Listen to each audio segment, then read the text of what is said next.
a lot of the characters that you'll see me draw with like the portraits and stuff kind of end up looking like me. And that's a character that I made named Terry, kind of based off of me, and like kind of like a childlike version of myself, joy and wonders or the good and evils. Just trying to capture that feeling of nostalgia, or that feeling of imagination and kids thinking that anything is possible, and kind of trying to reignite that spark in us as adults now.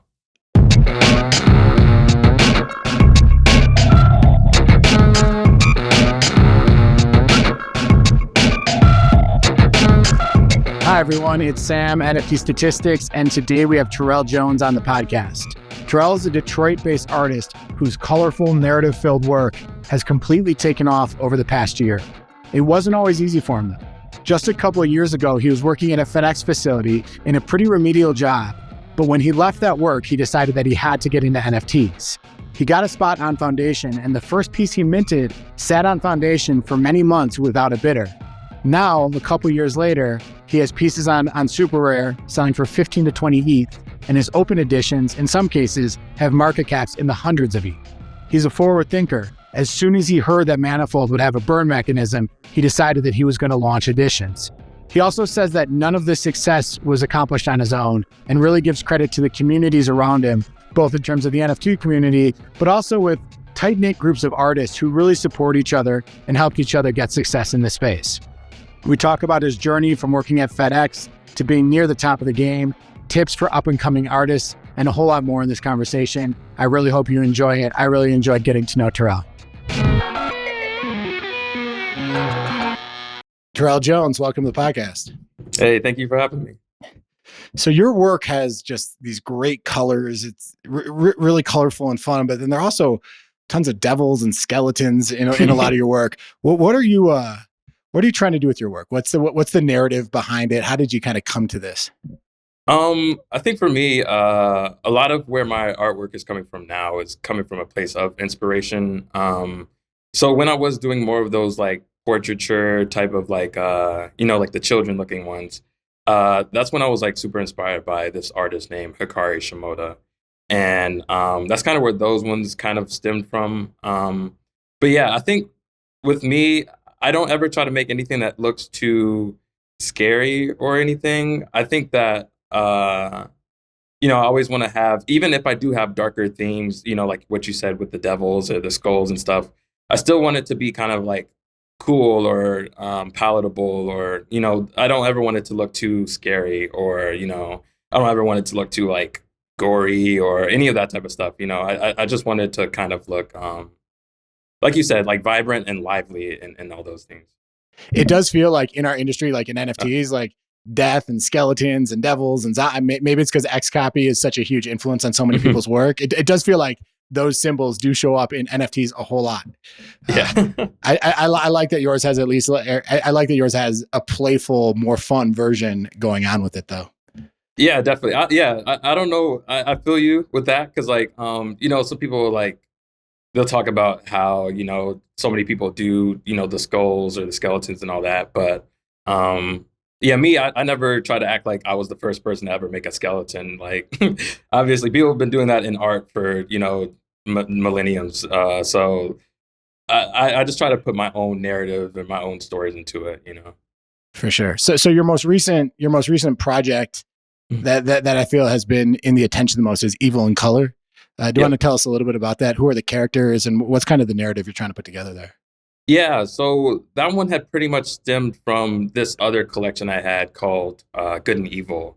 And with Good and Evil, that was the one with the character, and then they would have like the devil and the angel on the shoulders, or some pieces would only have like the devil or all those types of things. But that one, I wanted to kind of bring the characters off of the shoulders and tell different stories that I didn't think needed necessarily a character in the middle. So that's where Evil in Color had kind of stemmed from. And then from there, I'd really gotten inspired by artists like David Hockney, Hiroshi Nagai, Edward Hopper, and, a bunch of these different artists that had really cool scenes and different narratives and stuff. And I really wanted to try to tackle that type of stuff in terms of like, landscapes and bigger scenes that weren't just going to happen on someone's shoulders. So that was a big inspiration behind it. And another one really was, I always get people saying like, oh, that reminds me of like Pulp Fiction, or that reminds me of, Goodfellas. And it's definitely inspired by a lot of those old gangster films, whether that's Goodfellas, Scarface, Godfather, Sopranos, all those types of stories and stuff that were really, I was super drawn to them. I just really like that kind of sense of, I don't know a good word for it, but like camaraderie and like that like family vibe. So that's really where my characters kind of stem from.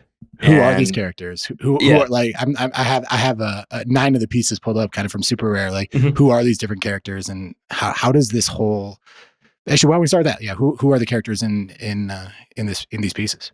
Yeah. So firstly, I would say that Damon DeVille, I would say that he's kind of the leader of the DeVille crime family. And that's the one that's usually kind of cool, calm, and collected on the pieces. Like the red character that's usually like without the shades. Um, so in this one that you're pulling up, Fancy Thieves, he'd be the one on the far left.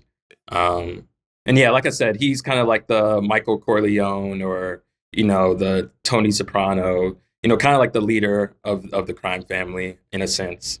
And then I would say next is like Skelliot DeVille, and he's the one that is a skeleton. And I'd say that he's more so like the wild card of the bunch.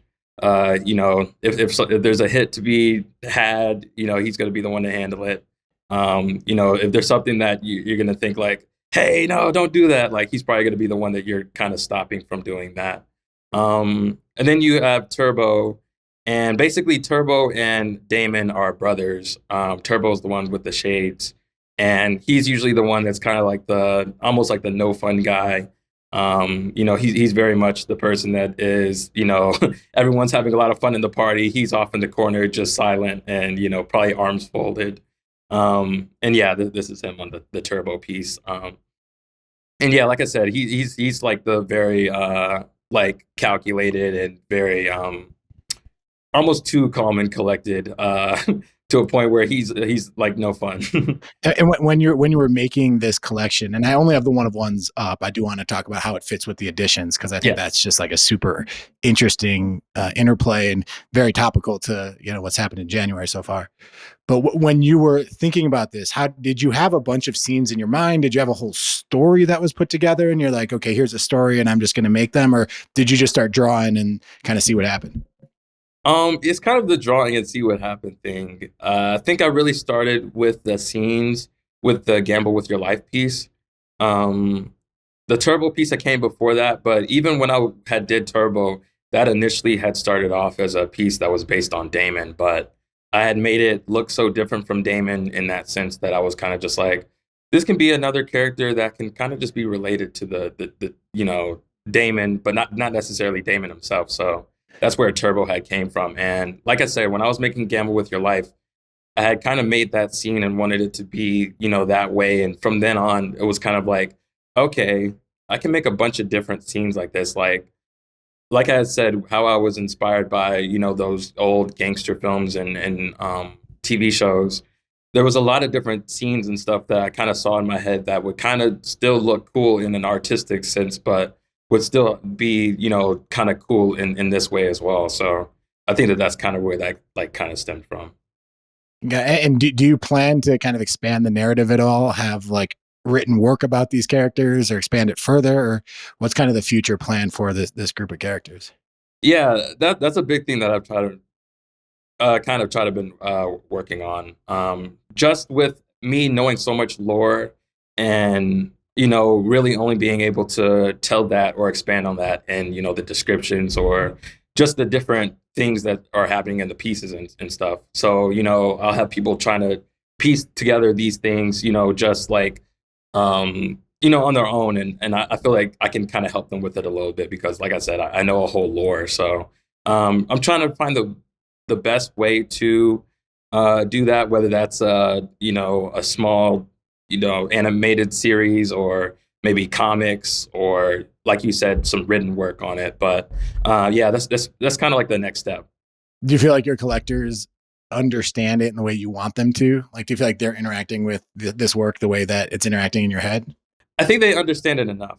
I think that even on the surface level, if you see some of these pieces with no context of the other pieces, you can kind of get what's going on. And I've even seen people kind of come to me with only having being introduced to me through certain pieces. They'll kind of understand it, even if they don't understand like the whole, like I said, the lore that they're all like related, and this person is like this and this person is like that. In a lot of the pieces, you can kind of tell people's personality traits, even just a little bit. So I think that it could kind of connect with people on a surface level, and but I definitely do want to connect with them a little bit more. But I think that they're in a good place right now. Good enough.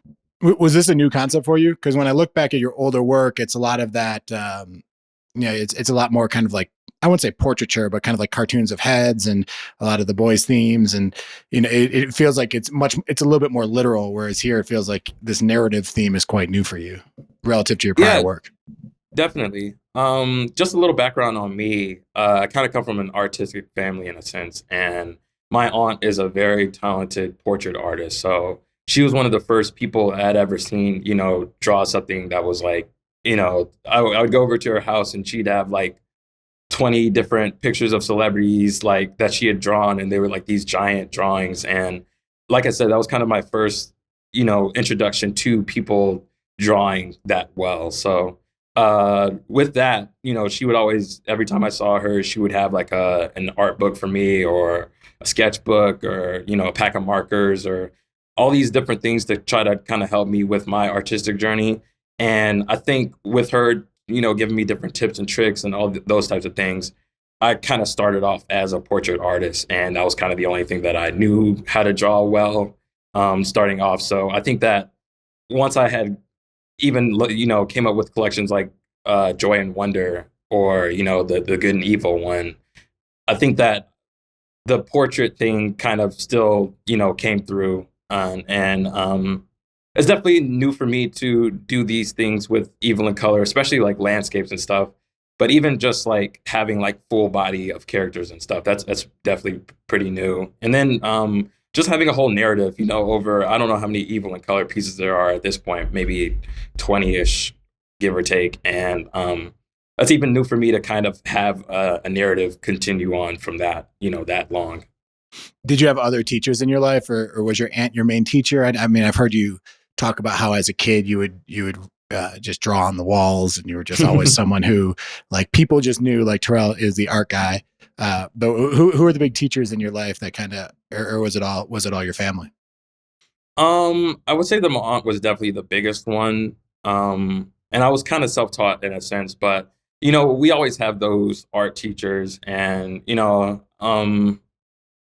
I definitely am grateful for those. Art was always like my favorite class in school, so I'm grateful for them. But a lot of what I did do was kind of coming from self-taught, and sometimes like my friends would bring like, I could remember my friend in second grade, Anthony. He would bring these like Dragon Ball Z drawing books to school, and I remember us always just like flipping to like the finished pieces that we would try to do. So there would always be like those different like how to draw manga, or how to draw whatever else, art books that I would kind of like rent from the library or get from friends and stuff. But yeah, I don't think I ever really like, I never used them right. I never like used the correct techniques. But yeah, like I said, I think that my aunt would probably be the biggest artist, like inspiration and teacher early on, and definitely school teachers as well. But yeah, I think that my aunt was the biggest.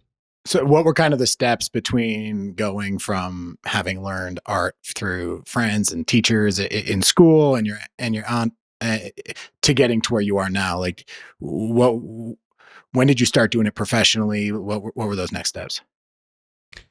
I think that a big next step for me was probably in maybe late middle school or early high school. Just getting paid for art, period.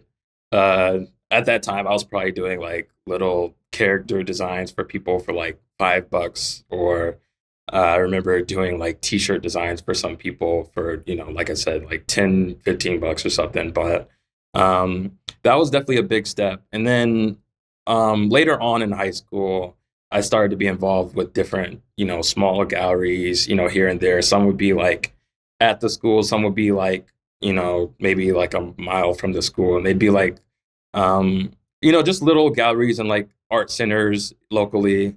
And that was definitely a big step just to see my art on walls and halls and different stuff of that nature was just cool. And even there was this event that was a gallery, but also an auction and like a gala. Um, and I want to say I was in either junior year or senior year in high school. And that was big as well, just to have people buying my art kind of on that level of people like, actually like auctioning my art. And that was like the first time that my art was actually like auctioned and all that. So So that that was first definitely time, I'm sorry, that first time it was more like utility, like people were paying you to serve a function, like draw a wedding invitation or draw yeah, whatever. I yeah. mean, who knows what. And then that second time was, wow, people actually just want to buy my art and put it on their walls and own it for the sake of art. 100%. Yeah, that was definitely cool. At the time, I definitely signed a bad contract. I think I was only making like 25% on those. So I don't know that that part of the experience was great, but it was still just cool to, like I said, have people bid on my art and do those types of things, actually have them in like their offices or their homes and stuff. And when did NFTs enter the picture? That was way later on. So I graduated high school in 2015. And after that, I had gotten to shoe design because during high school, I wanted to go to like art school or design school after it. And with that, people would always tell me that there's no jobs in art. So shoe design was definitely one that I knew actually was a job that would actually include me, drawing with it. So that was one that I was kind of pursuing. And with that, I was doing different workshops and events where, it would be like a group of artists and we would all just come together and really just start to learn about that shoe design world. I remember three in particular. The first would be this Puma one that I had did with Big Sean's foundation. And the next one was a Puma one with Pencil Academy, which is like the school design or the shoe design school, kind of local here now. It wasn't local at the time, but the last one I had did was an internship with New Balance in 2020 that I would spent like 3 weeks in Boston at like their like I want to say it was their headquarters. And that was super cool and a super cool experience. It was like me and like 25 other artists. And one of the artists I had met at one of those previous shoe design workshops, we got really like familiar on Instagram. And I don't know how he found out about NFTs. I don't know how I found out about NFTs, but at some point we both recognized that we both wanted to get into NFTs. And at the time we both wanted to get onto Foundation. And we pretty much told each other that one of us is going to find our way on there somehow. And however we find our way on there, we're going to help the other person get on. So I think that he had eventually bought an invite on like Discord or something, like some super degen. Like I think he bought it at like 1 ETH or something. And with that, I was like instantly like, hey, how do I get my invite? And he had told me that he needed to sell a piece on Foundation before he was able to give an invite. So I was like, hey, please mint. Like I would go buy it right now, just like mint. So at a certain point, he had minted that piece and I had ended up buying that piece. And I think I had probably minted that same day. And at that time, I didn't realize, because like I said, I was with him just talking on Instagram mostly. And I didn't realize that I needed to have like a whole Twitter community and like a collector base and, probably friends with other artists. Like I was friends with artists on like Instagram and stuff, but I didn't realize that there was a whole Twitter world of art. So that piece had sat for months. And later on, that was March in 2021. And What was that piece called? Margaret. All right, let's see if we can find it. Yeah, that'll be like at the bottom. There she is. Yeah. And, it looks a lot actually like the Pepe Kondo piece. I see some kind of similarity there. Yeah, no, that was an homage to that piece. Amazing. But yeah, I appreciate it. But yeah, no, the biggest inspiration for me at that time was George Kondo. And so yeah, a lot of the stuff I was doing was ending up looking like his stuff. Because at that time I didn't really realize, or not to say I didn't realize, but I don't think I had a real story to tell on my own at the time. A lot of the stuff I was doing was just kind of, not to say copies of stuff that I was into, but it was kind of just bringing more stuff that I wanted to see into the world. So, a lot of the stuff had looked like George Condo pieces or Freddie Carrasco or artists like that. But yeah, later on in that year of 2021, in May, I ended up quitting my job that I had for a few years, and I really just wanted to focus on art with quitting. I was at FedEx, and at the time they definitely weren't like respecting us. I didn't feel, and my time was only being spent, stacking up packages and all that. And anytime that I did have to myself, I was kind of just exhausted from work. So, um, So you I, knew you were doing that work and you knew there was an opportunity. Did you know there was an opportunity with NFTs at that point? At that point, no, I still hadn't sold my first piece, so I didn't know that I would be, able to make, a living doing NFTs. At the time, I was thinking of doing like, going harder with my print shop or, getting higher paid commissions. At the time, I was doing like, little stuff here and there for like $50, $100, $200. And is that 2020, 2021? Yeah, 2021, and yeah, pretty much through like 2017 through like 2021 was just a lot of commission work. Just me pretty much taking anything I could at the time. Like I said, like you had mentioned, like wedding brochures. I probably did one of those. Yeah. Business cards, album covers, song covers, t-shirt designs. Pretty much, like I said, anything that people would pay me for, I would be like, okay, yeah, pretty much. Like if I don't even know how to do it, I'll figure it out. And how long did this Margaret piece sit on foundation for? I want to say around 4 to 5 months. For and what price were you asking for it? Initially, when I had first posted it, I think it was at point 0.5. But once I had got acclimated into the NFT space and actually kind of saw what things were selling at, and the easier ways, once you lower it down, it can kind of get popped off easier. I think I lowered it down to point 0.1, and then it had ended up selling at 0.15. Okay. So once you quit your work, you're kind of doing more of this commission work. When did things start to click? I think once I had like started to actually take art serious, I had started to post on Twitter more. I had started to actually start to put narratives into my art. So that's when you get pieces like Fresh Off the Lot and A Happy Place. It was really just me kind of putting more, like I said, narratives and stories into the art and having my art be more than just looking cool. So yeah, and I think that I had made the Joy piece around that time as well. Um, So you went from kind of doing, this inspired work by guys like George Condo to yeah. building your own collections, and and did it start with kind of those boy portraits? That feels like a recurring theme in your early work.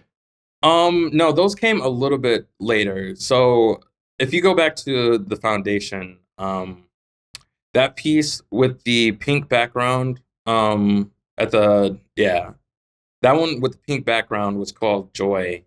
And people just got really like, I saw that there was a lot of connections to people, whether that be like nostalgia or any of those types of things, where I really wanted my art to connect with people in a deeper level. I know with, this digital age where you can see probably 1,000 pieces of art a day, some days, I wanted to be able to stick with people longer than just like, passing by. I wanted people to be able to link my art to different times in their life and all those types of things. So with that piece, Joy, I was really just trying to capture that feeling of, like a Halloween or like a holiday, just, having that joy and just that nostalgic feeling of just like being excited as a kid for like, I know for me, Halloween and Christmas, like I probably wasn't sleeping like that whole week of those holidays, just being so excited for that. So I was really just trying to capture that feeling with that piece. And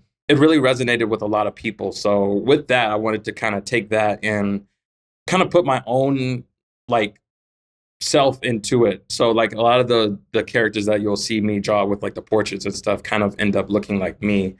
and that's a character that I made named Terry, kind of based off of me, and like kind of like a childlike version of myself. And yeah, that character. And yeah, like I said, that was a big part of those like joy and wonders or the good and evils. Just trying to capture that feeling of nostalgia, or that feeling of imagination and kids thinking that anything is possible, and kind of trying to reignite that spark in us as adults now. Yeah, you say in your super bio, I think you say that introspection actually inspires a lot of your work. 100%. Say a little bit more about that. Like, how does the introspection kind of find its way? And do you think it still does in these new pieces, or is this more speaking of this era where kind of this self portrait of you as a younger person was your look and feel? Yeah, I think it definitely kind of shines through more on those, the joy and wonders and the good and evils. So, like with the Space Boy pieces that you have there, um, especially like Liftoff. Like I remember times when I was a kid, and me and my brothers and sisters would just be like digging through the recycling bin after like watching cartoons that Saturday morning, and we would just like take a bunch of the cardboard, whether it's like the toilet paper rolls or the cereal boxes and all those types of things, and we would just make like our own little costumes, or build cardboard forts and all that type of stuff. So Liftoff was definitely like a piece that kind of like drew directly from my childhood, and just like making a cardboard spaceship. And it's like a super simple concept, but I've had so many people come up to me, after making that, and just like, oh yeah, like I remember making our own, spaceships or cardboard forts, or our own cardboard outfits and all that type of stuff. So, yeah, I definitely try to like, for me, taking like those types of things from my past or my childhood and all those types of things, especially like with the joy piece, and just knowing that feeling came from that. It was kind of big for me to just know that so many other people kind of lived the same childhood in a sense, even if it was different in these different parts. I know that like there's certain things that we can all kind of connect on in certain ways. So that was a big part of those early pieces. Now I would say that I still kind of have parts of myself in my newer work, but it's kind of stuff that you wouldn't necessarily know just by seeing. Like I would say that like, because people kind of ask me like, which member of the DeVilles are you? And for me, I kind of feel like there's parts of myself that are in all of them. Like I could kind of feel like I'm kind of that person, like with my arms folded and like mean mugging in a party, like Turbo. But that's not me necessarily all the time. Sometimes I feel like I'm a cool guy like Damon, or sometimes I feel like I could be a wild card like Skelliot. So, or like even just in my like newest piece, Crash, like I have a Lamborghini Diablo on fire, and that's like my favorite car of all time. So there's kind of some nods, just from myself in all of my work, I would say. For sure. Now, one of my favorite quotes from another podcast of yours I listened to was you said, "Just give me the audience, and I'll do the rest." Is when you're getting started. I think a lot of people feel that like they're starting, they got their piece on foundation sitting there for 4 months, and they know that they have the talent or whatever, but it's just about getting that audience. Now you got yourself your own audience, and you did that all by yourself. No one helped you. That was all you. So I'm curious, what was that process like? What was the process of going from trying to get that 0.5 ETH buyer on foundation to being where you are now with pieces selling for 17 ETH on super rare and whatnot? Yeah, I definitely wouldn't credit myself with all of that. I would say that. My bad. No, you're good. You're good. I would say even just going off of that, having a community is a very big thing. Even if that's just like you and your friends, just making a group chat and just sharing art with each other, sharing whips, work in progresses with each other, and all those types of things. I think that was a big part of my journey. Just having a bunch of people to kind of keep you honest and keep you going. And I know that, a lot of my friends will tell me like, oh, like just seeing you work that hard kind of inspired me.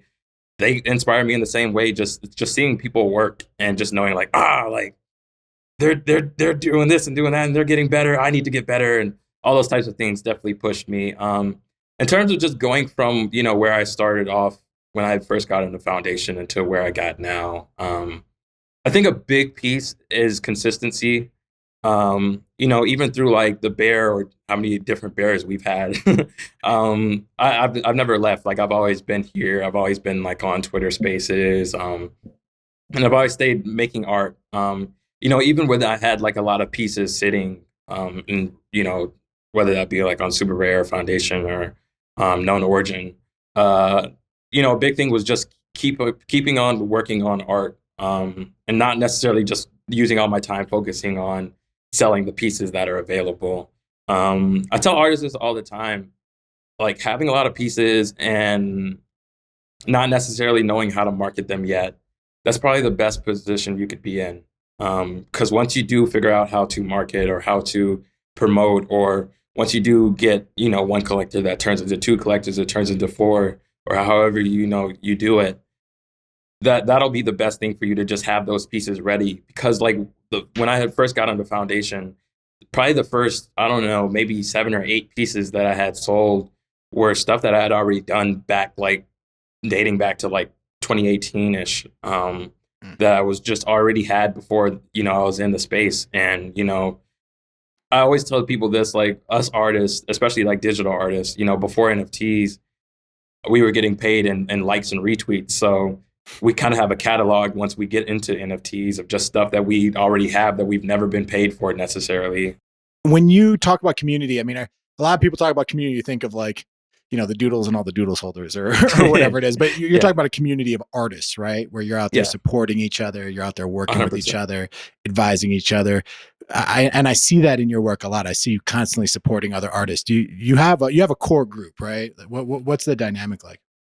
Yeah, I have a core group. We call ourselves the family. And that's really what the dynamic is. It really is like a family. So like in there you have people like Roswell, people don't know him, Goliath, Serena, Nayaverse, Yagami, Cliff Ballin, Irfan's, Medialanum. Like there's a bunch of these different artists that And how do you all connect? Are you in like a Telegram group or something like that? Or how do you? we're in a Twitter group chat, and we literally used to like people always come up to me, especially like even like this past week when I was at the Super Chief event.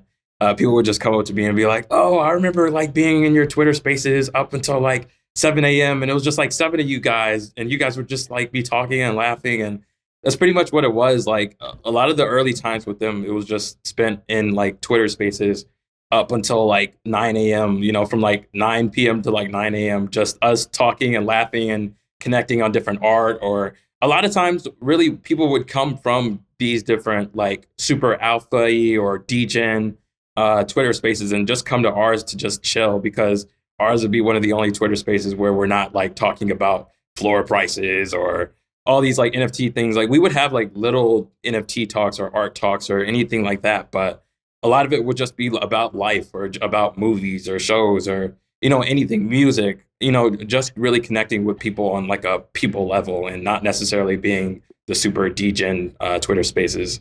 It does feel, because so much of our industry is based on Twitter, and so much of Twitter is about people helping you, talking about your work or retweeting your stuff. It does feel like forming those relationships and giving. I find so many of the best artists are constantly tweeting other people's work, are constantly talking about how great other people are, because this is just one of those places where you really cannot put enough praise on other people, and it all comes full 100%. circle. 100%, yeah. And even just like me now, I'm thankful that I'm in a position where, me shouting someone out or me talking about someone's art can actually do something for them. It can actually move a piece for them, or, sell out a collection for them and all those things. But yeah, like I've been doing this whole time, even when, people didn't really care what I was talking about. Yeah, Yeah. I'm a lover of art at the end of the day, and I'm not doing it for charity. Like I always tell people, like they'll be like, "Oh, Terrell, thank you so much. That shout out got me this or got me that," and I'm like, "That's cool and that's awesome," but like I didn't buy your piece because I wanted to do that for you necessarily. I bought it because it's good art, and I just like to buy good art and promote good art and champion good art in this space. A For lot of sure. the times early on. The good art wasn't necessarily championed as much as it is now. But yeah, I want to be part of that change to get it there. And was there a tipping point, like a piece you sold or a person who bought your work? Like I've talked to people who said that Cosimo buying their piece just changed everything, and suddenly there was so much more attention, or you put out a tweet that goes viral and people start suddenly following you. Did you have a moment like that just kind of put you at a different level? I would say if I were to have a moment like that, it would probably be VVD buying my birthday boy piece through Starry Night Capital. Um, that was definitely like super big. At the time, I think that it had matched an all-time high that I had. That was like 3 ETH at the time. But yeah, that was like super big. He was definitely a collector that I look up to and was looking up to at that time. And just with that time was just super euphoric. That's like the edition, the bitter edition, one of the first bitter editions that well, the first bitter edition I did, and I was like, I want to say that was November 2021. But yeah, just So this, but like a different version that he got. yeah, it's like the shirt is a different color and like the table is a different color. The shirt is red and like the table is like Got it. the gray. Yeah, but yeah, just him being a collector that I looked up to and that a lot of other people looked up to. It definitely got a lot of different eyes on me. But I would say that I kind of had a lot of, or not to say a lot, but I've had multiple of those moments, I would say. And I would say that Vince was a part of, a few of them. Once I had actually sold out, because I had pieces sitting on my super rare forever. So eventually, once he had bought like Gamble with Your Life, I think he had came back and swooped up like the last couple of unsold pieces on my super rare. And how did he connect with your work originally? I'm not sure. I think initially, I did this thing that was called because I got this thing called like hard shell taco, and that's like when you're like going super hard and like that's when you're like seeing someone post their piece like 40 times in a day to a number of different ats, or that's when you get a random person in your DMs that has never talked to you before, and then it's just instantly like a foundation link. But yeah, and then I had this thing called the soft shell taco that I would do where I'm not gonna necessarily like throw my art at you. I'm just gonna have you kind of like stumble on it, purposefully. So I think at the time I had did a piece for he had this clone X. I want to say it was 17077 or something like that. I forget what the number was, but he had this clone and he would have people do a bunch of derivatives of it and they would mint it on Foundation. And I had ended up doing one of those, and I think that had caught his attention. And then also for the whose clone was it? Whose clone was it? It's VVDs basically. Oh, VVD. Okay, my bad. Yeah, and he wasn't supposed to basically sell derivatives of it, but he was kind of like going against the system. So that was like a big part of that. It's NFTs. It's NFTs. Yeah. So yeah, that, and then also with his tungsten DAO, I had drew this picture of Mark Zuckerberg as like a super villain, basically, and he was holding like a tungsten cube in his hand, and that had kind of caught the attention of him as well. So got it. So yeah, VVD was in your life, and just brought. Yeah, it is wild how there are like a handful of collectors who just command so much attention and interest in what they do. You touched on something interesting, and it kind of of having this bidders work, and it reminds me of something that Grant Yoon said, which is that he said that when he was if anyone ever bids on his work on Super Rare but doesn't win, he always DMs them because he's like, this person's hit on me, and I want to make sure they know I like that. I'm not rejecting them. They want my work, and I'm gonna embrace that and go after that relationship. Is that what you did here with this bidders collection? Like, if you bid, I'm gonna give you something else, or say more about that, about what a bidders collection is. Yeah. So that's the bidder edition. That was the first bidder edition I did. I think at the time I was inspired by people like Tori Bryant, and I forget who else. There was another person that had did it before me, so I don't want to take credit for it. Like I was the first to ever do a bidder edition, but at the time it definitely wasn't popular, and it was just something that I had saw them do, and I just thought it was really cool to kind of have a gamification and kind of like an incentivization to bid on your work. So yeah, pretty much anyone that had bidded on that initial birthday boy piece was able to get this Birthday Boy Crusader edition. And at the time, like I tell people now, artists now that like have come out like recently, I'm like, you guys got it so easy with like the editions and like sending people the editions. When I had did this, I had sent, I think it was around 20 editions, and I probably paid like $70 a pop just to send them off. So yeah, like I gave away like a lot of the money I had made for the piece just to send people this piece. But The um, like you just mean like gas was so expensive back then? yeah, the gas was Yeah, insane.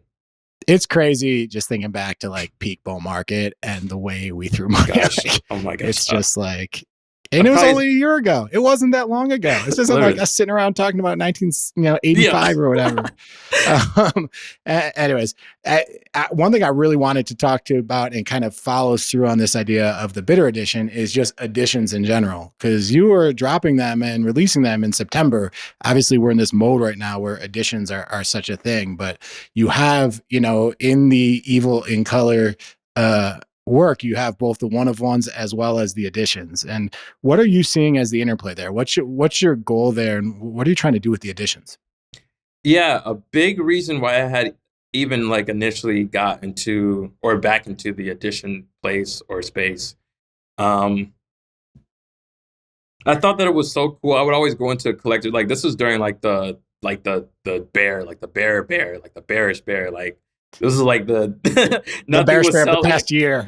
Yeah, nothing was selling, nothing was moving for me. And this is the time like I'm literally following any collector I see on like the super rare bot. I'm following anyone. It's always people like, oh, I'm gonna keep my followers below like 700. I'm like, I don't care. I will make it go up to like 20,000. I don't care. I'm gonna follow anyone that's buying art right now. I'm just gonna follow them. I'm gonna like study what they're doing. So with that and going into different collectors galleries, whether that's like the Deca art or the on cyber, I would always see like them have like their own little like the one of ones that they would collect. But I would see little pieces here and there that were additions. I can think back to like I think some definitely like the Grant piece, but also like Dustin had this one piece that was just like every collector I had went into their gallery, his piece would be there. And that had really started to turn some gears in my head where it's just like there could be art that is of the same quality or even better than like one of ones, and it can be and live in so many different other people's wallets. It doesn't just have to be a one of one existing in one person's wallet. You can have a piece that's great exist in so many different galleries and wallets. So that was a big reason why I had kind of started to make a focus into having editions, whether that be like the bitter editions that you were talking about or, editions that I'm actually just releasing. So that was a big reason why. And then, yeah, like I said, I think that it's so cool to have, for me, going back to like, 2021 when I had gotten to this space or, later that year when, everything's so euphoric, I thought that it was cool to have like, different communities for these different NFT projects and stuff. But I never really I wanted to do a PFP at one point, but yeah, seeing how people that were doing it at that time were treated and how, people, go so hard on them, in terms of like the floor or, they're always like win utility or win this or win that. That always kind of like pushed me away from it, at the same time. So, but I always thought that having a whole community of people that were all focused on this one thing was so cool. So I think that doing additions and having people, I don't know how many people have Born to Die right now, maybe like 800-ish. But yeah, having that many different people having that one piece and kind of all being connected through that was always so cool to me. But yeah, I mean, please it is pretty wild. I was looking over the numbers before this conversation, and each those editions, like I think your top one of one was something like 17 or 18 ETH, right? Yeah. So then I'm Right looking at, now, 24.9. oh my But yeah, bad. no, Yeah, no, so you've had a 25 ETH, let's just call it one of one sale. But these editions, their market caps are 50 to 200 ETH. Like there's so much more ETH and tied up into the editions. You know what? And what you were just saying kind of gives me a sense of it. It's like maybe it's part of it is that you have this marketing engine, and that's like what makes PFP so good. You have, in some of these cases, you have hundreds of people who want the value to go up. And I think we think of supply often as a negative, but it does feel like, and I'm still figuring this out myself, but it feels like in your case, you're getting a lot more value. You're actually just literally a lot more ETH out of some of these editions than a one of one sale. 100%. Yeah. and even just what you said with like people posting it and stuff, like I wake up every morning to probably like I don't know how many different GM posts of, whether that be Born to Die or The Getaway or Doubles or whichever piece, and it's just so many different people that are just like, hey, I have this piece, good morning, this is Born to Die by Terrell. It's almost like having marketers for yourself, and so many different people being introduced to you through this other person that has that same piece. For sure, for sure. Now you did a little bit of gamification here, right? Like there's the Born to Die piece, and that can Yeah. kind of get you some of these other NFTs. What's the mechanic? Yeah, so when I was making Born to Die, that idea kind of stemmed from me just hearing little whispers here and there about Manifold coming out with a burn mechanism. And this was back in like September last year. And I was just like, I was busy with other stuff at the time, but I was always just trying to keep it in the back of my head like, hey, once, they actually do this, you want to have a piece ready because I wanted to take advantage of that mechanism. And um, just when I heard a burn mechanism, I just thought instantly of like sacrificial lamb. And I was just like, okay, let's just do a piece like that. Someone burns a piece and they're able to get like another piece. I was like, boom, okay. So yeah, just make that piece. I think initially I had started off with it being Damon holding like a lamb.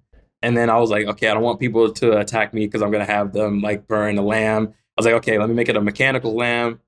And then at a certain point, I was like, wait, it would be way cooler if it's Skelliot, just from like the dead angle. And then also, I was like, since they're like technically burning money, I was like, let me like have it be an origami dollar lamb. So that's kind of where that had all stemmed from. But yeah, with the gamification, I thought that it would be so cool because, like I said, initially it was just going to be you burning this piece to get another piece. But at that point, I was like, that's kind of just like a coupon, or I'm like, that's like getting an addition with more steps. So I was like, how about I have them burn it for like multiple pieces at multiple different times, and they're not going to know what the next piece is until they're not able to burn it for the first one, and you're going to be able to get different airdrops or different exclusive drops just from holding this piece. So that's kind of where that had stemmed from. I just thought that it was going to be so cool, and also I wanted people to want to have like so many different Born to Dies. I didn't want them to only get one and be like, oh, okay, I'm going to be fine with this one.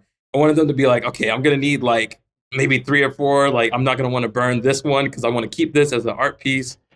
Is So there still incentive? Is there incentive now to own a lot of them? yeah, there's definitely going to be, there's a burn that's going on right now. I don't know if it's going to be going on when this goes up, but there's a burn 2 is going on right now. And then burn 3 is coming up. And I might do a burn after that, but that's unconfirmed. I don't want people to expect that. But burn 3 is going to be a 2-for-1. So you're going to have to burn 2 Born to Dies in order to get another piece. And what's Born 2? Burn 2 right now, this is that crash piece that you see that's next to it. Okay, so only a couple of these, only Never Too Late and Born to Die. I'm sorry, and Crash were derivatives, not derivatives, but came out of Born to Die. Dead of Night as well. Dead of Night was burn 1. Okay, got it. Yeah. And that you had to burn 1 in order to get this one. Yep. And do you think the end here is basically that, like, it's not like a perpetual game? It's like people who ultimately you just get to own some cool Terrell Jones art, and these are these pieces? Or do you think like the gamification, kind of like Lucrece is doing right now, where it's just the phases, the way he talks, the phases will go on forever? Like, is the utility here just ultimately you just get to have some cool art in your wallet? Yes and no. I want that to be the end of whatever era this is, but I think once it gets to a certain point, because people are they'll ask like, oh, am I able to burn a Dead of Night, or now they're going to be asking like, am I able to burn Crash to get something? Maybe later on down the line, but I don't want people to expect that while you still are burning Born to Die right now. So I do want the Born to Die lineage to end at a certain point.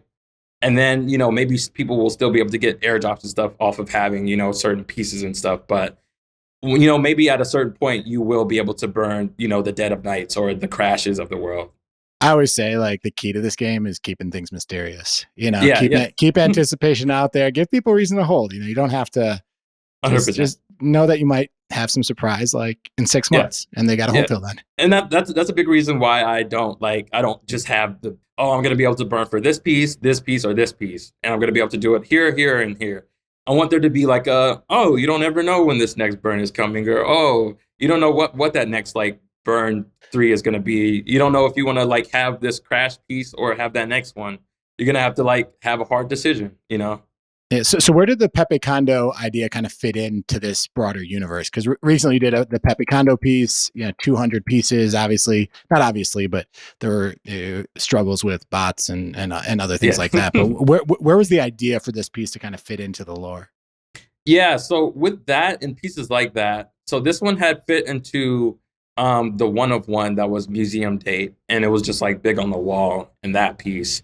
And with me and my art, like, it's I'm thankful that I have like that narrative of evil in color and the different worlds that I've created. And because like before this, I would do so many different types of art and so many different pieces, and none of it would necessarily relate to any of it. So I'm always able to do pieces like this Pepe Kondo piece, but it wouldn't necessarily make sense with, my Evil in Color universe or, any of my universes. So with having this on like the back wall in that piece, it kind of made it fit into the Evil in Color universe. And I thought with the way that Babylon was having, people buy 200 editions, and the one of one gets raffled off to one of them. I thought that it was really cool to have people be able to buy this edition in order to maybe get the museum day piece. Got it. Yes. Yeah. So all the buyers, it was one of those 200 got the one of one. Yeah. Sweet. Yeah, I remember that. And how do you think? I mean, one thing that did occur to me when I was, trying to get ready to chat with you is that you really have put a ton of supply out there. Like there is a lot of art, Terrell Jones art, that's come out over the past year. How do you generally think about that as far as kind of, everyone's just always thinking, what's the ideal supply, and both to keep value and to protect your investors, but also to keep people marketing your work and give people art who want it. What's your general kind of philosophy on that?